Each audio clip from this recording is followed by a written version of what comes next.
بسم الله الرحمن الرحيم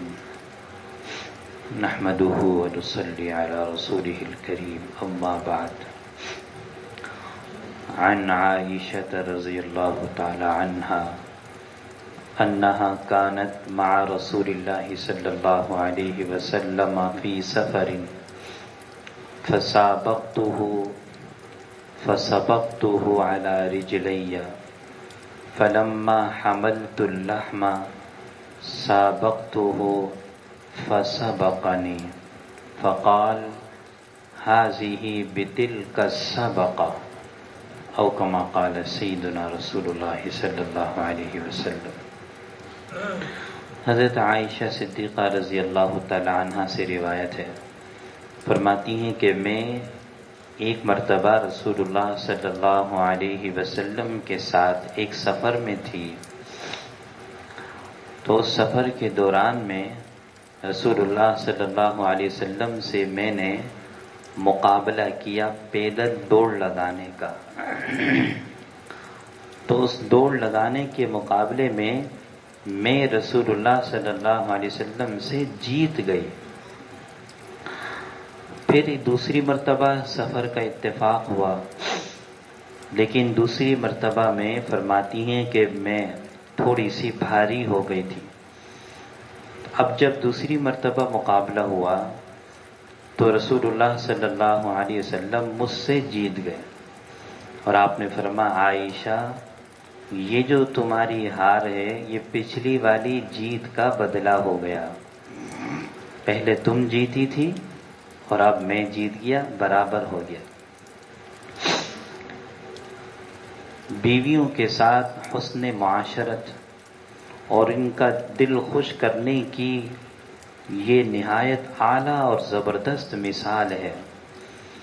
کتنی بڑی ہستی جن کی وجہ سے یہ کائنات بنی ہیں، جن کو آسمانوں کی سیر کرائی، معراج کا سفر ہوا، اتنی بڑی کائنات کی ہستی، اور وہ اپنی زوجہ کے ساتھ، اپنی اہلیہ کے ساتھ دوڑ لگا رہے ہیں، ان کا دل خوش کر رہے ہیں، ان کے ساتھ حسن معاشرت فرما رہے ہیں۔ شریعت نے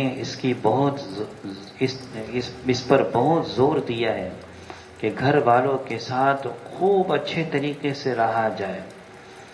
خوب اچھے طریقے سے۔ نبی علیہ الصلوۃ والسلام نے فرمایا خیرکم خیرکم لأہلی وأنا خیرکم لأہلی، تم میں سب سے بہترین وہ ہے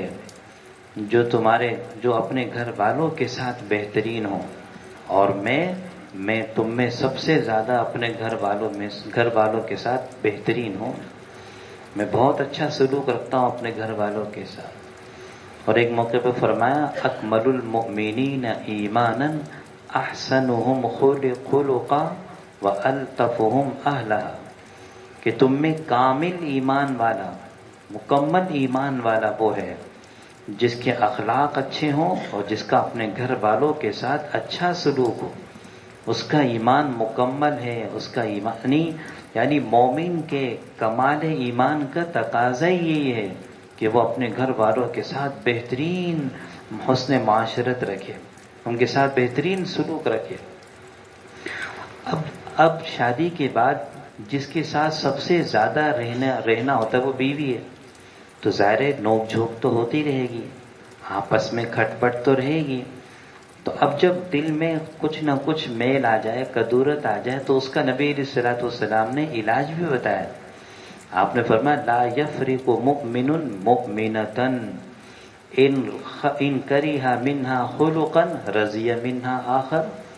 دیکھو کوئی مومن، کوئی ایمان والا، کوئی ایمان والی سے ناراض نہیں ہوتا۔ اگر کبھی تمہیں اس کی کوئی عادت بری لگ جائے نا، کوئی طبیعت کے خلاف کوئی بات لگ جائے، تو اس کا حل یہ ہے کہ اس کی خوبیاں دیکھ لو۔ اگر تم نے اس کی برائیاں دیکھی تو اور دل تمہارا خراب ہوا، تو اس کا یہی علاج ہے کہ تم اس کی خوبیاں دیکھ لو۔ خوبیاں دیکھو گے دل ٹھیک ہو جائے گا، لڑائی ختم ہو جائے گی۔ اب ہماری عادت یہ ہوتی کہ ہمیں بس برائیاں ہی نظر آ رہی ہوتی، یہ ایسی ہے، یہ ویسی ہے، یہ بات نہیں مانتی، یہ اس کے نخرے ہیں، اس کی شکایتیں، اس کے بس باتیں ہی چلتی رہتی ہیں۔ ہم اس کی خوبیاں بھی تو دیکھیں نا، یہ ہمارے بچوں کو سنبھالتی ہے، ہمارا گھر سنبھالتی ہے، ہمارے کپڑے دھوتی ہے، 2 وقت کا کھانا بناتی ہے، میرے ماں باپ کو سنبھالتی ہے، کتنی ساری چیزیں کہ شام کو جب میں گھر آتا ہوں گھر صاف، کپڑے استری ہوئے ہوئے، کھانا پکا ہوا، بچے تیار، یہ ساری چیزیں بھی تو دیکھنے کی ہوتی ہے نا، یہ خود بخود تو نہیں ہوئی۔